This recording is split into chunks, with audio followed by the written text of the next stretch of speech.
السلام علیکم ورحمۃ اللہ وبرکاتہ۔ آج ہمارا فرسٹ ایئر کا لیکچر اسلامیت کا اسلاموفوبیا اور ہماری ذمہ داریاں۔ اسلاموفوبیا یہ بہت اہم ایک مسئلہ ہے، اس کو آج ہم نے ڈسکس کرنا ہے، ٹھیک ہے۔ فوبیا کا لفظی معنی خوف یا ڈر ہے، جبکہ مرادی معنی یہ کسی خاص چیز، صورتحال یا وجود کے بارے میں غیر معقول اور شدید خوف کو ظاہر کرتا ہے۔ یہ خوف عام طور پر حقیقی خطرے سے بہت زیادہ بڑا ہوا ہوتا ہے اور اس کا شکار شخص اس سے بچنے کے لیے ہر ممکن کوشش کرتا ہے۔ مثال کے طور پر ایکروفوبیا بلندی کا خوف، ٹھیک ہے، اونچی عمارتوں یا پہاڑوں پر چڑھنے سے گھبراتا ہے۔ اس طرح کلاسٹروفوبیا محصور ہونے کا خوف، چھوٹے کمرے میں رہنے سے گھبراتے ہیں، ٹھیک ہے۔ اسی سے اسلاموفوبیا کی اصطلاح استعمال کی جاتی ہے، اسلام اور مسلمانوں کے بارے بلا وجہ خوف زدہ ہونے اور غیر حقیقت پسندانہ خطرہ محسوس کرنے کو اسلاموفوبیا کہتے ہیں۔ اسلاموفوبیا اسلام اور اہل اسلام کے بارے میں تعصب، عداوت اور منفی جذبات پر مبنی تحریک کا نام ہے، ٹھیک ہے، جس کا مقصد مسلمانوں کی تہذیب و ثقافت اور نظریات کے حوالے سے منفی جذبات پیدا کرنا ہے۔ اسلاموفوبیا کی اصطلاح عام طور پر مغربی معاشرے میں استعمال کی جاتی ہے۔ 9/11 کے واقعے کے بعد مغربی معاشرے میں اس اصطلاح کا استعمال بکثرت کیا جانے لگا۔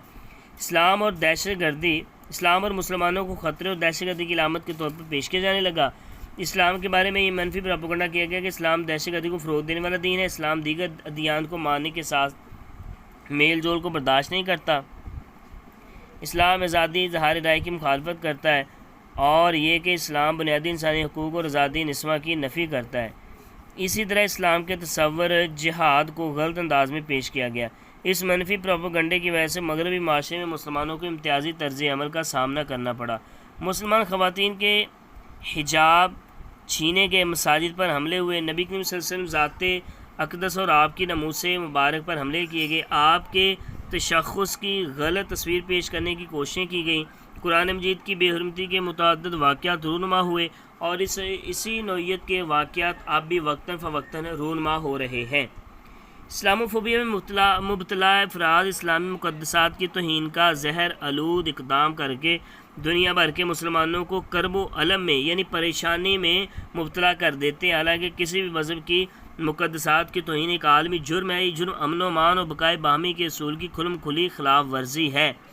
اسلاموفوبیا کو ایک عالمی مسئلہ تسلیم کیا گیا، یہی وجہ ہے کہ اقوام متحدہ میں 15 مارچ کو اسلاموفوبیا کا عالمی دن منایا جاتا ہے۔ مسلمانوں سے نفرت کے خلاف عالمی دن منانے کا فیصلہ 2019 میں نیوزی لینڈ کے شہر کرائسٹ چرچ کی مسجد پر حملوں کے بعد اقوام متحدہ میں ایک قرارداد کی منظوری سے ہوا۔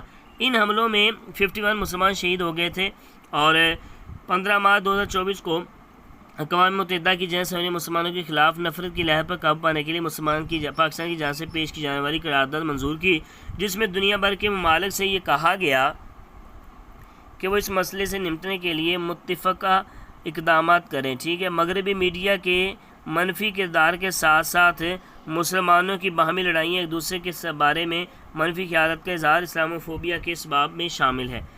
اسلامی ممالک کی باہمی چپکلش یعنی لڑائی اور مسلح کارروائیوں سے اس مغربی منفی پروپیگنڈے کو ہوا ملتی ہے کہ اس سے اسلام دہشت گردی کو فروغ دینے والا دین ہے۔ ہمیں اس منفی پروپیگنڈے کے خاتمے اور اسلام کا حقیقی چہرہ دنیا کے سامنے پیش کرنے کی ضرورت ہے۔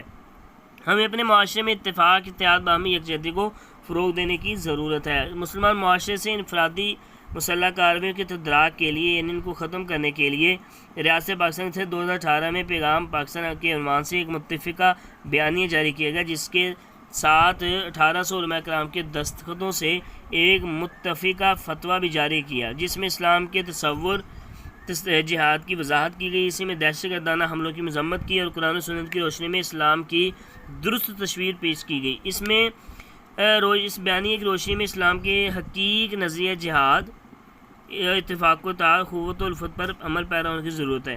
سوشل میڈیا کے مختلف پلیٹ فارم کی دولت ہر شخص اپنی رائے اور نظریہ دنیا کے ہر فرد تک پہنچانے کی صورت میسر ہے۔ مسلم نوجوانوں کی ذمہ داری ہے کہ وہ اسلام کا حقیقی چہرہ دنیا کو ہر کونے کے اندر پہنچائیں، ٹھیک ہے۔ اس کے بعد مزید یہ سارا حسر حاضر کے جوانوں کی ذمہ داری ہے کہ مختلف مذاہب کے ماننے والے معاشرے میں باہمی احترام کو فروغ دیں۔ تو یہ اسلاموفوبیا بتایا یہ گیا ہے کہ اسلام ایک اچھا دین ہے، اچھا جو ہے نا وہ ایک مذہب ہے، آپ اس سے انکاری نہیں ہو سکتے، ٹھیک ہے۔ جس طرح دنیا میں مختلف مذاہب ہیں اسی طرح اسلام بھی ہے۔ یہ الگ بات ہے کہ ہمارا اس کے بارے میں نظریہ ہے کہ قیامت تک اب اسلام ہے، بلکہ نظریہ نہیں، یہ حقیقت ہے اور یہ اٹل فیصلہ ہے، ٹھیک ہے۔ اس کو اب کسی قسم کی قوت طاقت جو ہے نا وہ اس کو ختم نہیں کروا سکتی۔ اقوام متحدہ میں اسلاموفوبیا قرار دیا گیا 15 جنوری، 15 فروری، 15 مارچ، 15 اپریل۔ تو یہ آپ کا جواب جو ہے نا وہ آپ کے سامنے ہے، 15 مارچ کو، ٹھیک ہے، جو قرار دیا گیا۔ اس کے بعد مزید دیکھیں 15 مارچ 2024 کو اقوام متحدہ میں اسلاموفوبیا کے خلاف پیش کی گئی پاکستان قرارداد، پیغام پاکستان کے نام سے دہشت گردی کے خلاف فتویٰ شائع ہوا 2018 میں۔ نبی صلی اللہ علیہ وسلم کی رواداری کی روشن مثال ہے مساک مدینہ، ٹھیک ہے۔ مسلمان نوجوانوں کی ذمہ داری کی وہ مسلم معاشرے میں تحفظ کریں، ٹھیک ہے، ذاتی حقوق کا، خاندانی حقوق کا، اقلیتوں کے حقوق کا، اقلیتوں کے حقوق کا۔ اسلاموفوبیا سے کیا مراد ہے، اوپر ڈیفینیشن گزری۔ اسلاموفوبیا کی 2 صورتیں وہ بھی اوپر بیان ہوئی۔ دہشت گردی کی روک تھام کے لیے پاکستان کے کردار وہ بھی پیش ہوا۔ اسلاموفوبیا کے شکار مغربی معاشرے میں مسلمانوں کو درپیش 2 مسائل وہ بھی ہیں، ٹھیک ہے۔ اس کے بعد مزید آگے بات کریں تو اسلاموفوبیا کے خاتمے کے لیے دور حاضر مسلمان نوجوانوں کو آخری پیرا اس کا اسلاموفوبیا اور مسلمانوں کی ذمہ داری کے عنوان پر بحث کریں۔ تو انشاءاللہ یہ بحث ہم بالکل جو ہے نا وہ آپ کو ایک پیج کی لکھ کے بتائیں گے، ٹھیک ہے، کہ یہ کیا چیز ہے اور کیا نہیں ہے۔ شارٹ کویسچن لانگ آپ بالکل جو ہے نا وہ انتظار کریں، جیسے یہ کتاب ختم ہوگی اس کے چیپٹر کمپلیٹ ہوں گے۔ اکثر ایسے مجھے کمنٹ آتے ہیں، میسیج آتے ہیں کہ سر آپ جو ہے نا وہ بتاتے نہیں ہیں، ایسا کرتے ہیں، یہ کرتے ہیں۔ تو انشاءاللہ جو ہے نا وہ جب یہ ہماری کمپلیٹ ہو جائے گی، ایک اس کے بعد سبق رہ گیا کمپلیٹ ہونے والا ہے، ٹھیک ہے، اس کے بعد جو ہے نا پھر ہم فرسٹ سے شروع کریں گے اور ایک شارٹ کویسچن بناتے جائیں گے اور ساتھ میں جو ہے نا اس کی ویڈیو بناتے جائیں گے۔ وہ ایکسرسائز والے بھی حل ہوں گے اس میں، اور ایکسرسائز کے علاوہ بھی جو اندر سے بنیں گے وہ بھی ہم بنائیں گے اور ان کو باقاعدہ لکھوائیں گے، بتائیں گے۔ تو آپ نے جو ہے نا وہ پریشان نہیں ہونا۔ امید کرتا ہوں آپ کو ویڈیو پسند آئی ہوگی۔ اللہ حافظ۔